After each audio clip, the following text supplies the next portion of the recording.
जिस तरह से अभिव्यक्ति की स्वतंत्रता का लगातार हनन किया जा रहा है, लोकतंत्र में जो सबसे खूबसूरत बात थी भारत के कि आपको अभिव्यक्ति की आजादी थी। सुप्रीम कोर्ट का आज का ऑब्जर्वेशन के साथ साथ जो पॉइंट्स उन्होंने लिखे हैं उनके लिए बहुत मुझे लगता है कि बहुत धन्यवाद मैं देता हूं। मैं मेंबर ऑफ पार्लियामेंट हूं, बेसलेस एक एफआईआर मेरे ऊपर हो जाती है और उसके बाद मुझे इतना परेशान होकर माननीय उच्चतम न्यायालय तक आना पड़ता है, तब जाकर के मुझे न्याय मिल पाता है। तो सोचिए इस देश की आम जनता, आम आवाम कितना इस तरह के मामलों के शिकार हो रहे होंगे। सबसे पहले तो माननीय उच्चतम न्यायालय का बहुत शुक्रिया अदा करूंगा कि उन्होंने एक बहुत अहम फैसला दिया।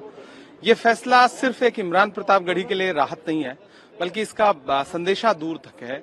जिस तरह से अभिव्यक्ति की स्वतंत्रता का लगातार हनन किया जा रहा है, लोकतंत्र में जो सबसे खूबसूरत बात थी भारत के कि आपको अभिव्यक्ति की आजादी थी और कम से कम कला, आर्ट, कोई भी आर्ट हो, कोई भी फॉर्म हो, पोइट्री हो या फिर ड्रामा हो या फिर और कोई आर्ट का फॉर्म हो, जिस तरह से उसको टारगेट करके पिछले 10 सालों में मौजूदा सरकार ने उसको कुचलने की कोशिश की है, उसके खिलाफ जो सुप्रीम कोर्ट का आज का ऑब्जर्वेशन के साथ साथ जो पॉइंट्स उन्होंने लिखे हैं उनके लिए बहुत मुझे लगता है कि बहुत धन्यवाद मैं देता हूं।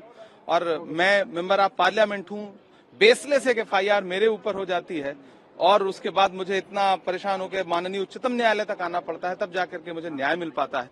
तो सोचिए इस देश की आम जनता, आम आवाम कितना इस तरह के मामलों के शिकार हो रहे होंगे। तो ये एक लंबी लड़ाई है और मुझे लगता है कि सरकारों को इस दिशा में सोचना चाहिए कि जनता प्रताड़ित हो रही है, पुलिस एक टूल बन करके काम कर रही है, आपसे असहमत हैं तो आप पे एफआईआर है।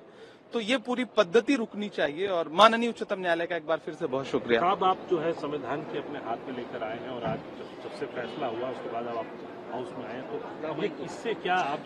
दरअसल हमारे नेता राहुल गांधी जी एक बात कहते हैं कि देश संविधान से चलेगा और इसको बचाने की लड़ाई हम सबको लड़ना है, लोकतंत्र को बचाने की लड़ाई लड़ना। तो जाहिर सी बात है कि यही वो किताब है जिसने आज मुझे न्याय दिलाया है। तो मैं इस किताब का भी बहुत शुक्रिया अदा करूंगा जो हमारे लिए बहुत महत्वपूर्ण है। और मैं एक मेंबर ऑफ पार्लियामेंट हूं, मैं इस चीज को इंश्योर करने की लड़ाई लड़ूंगा कि देश संविधान से चले।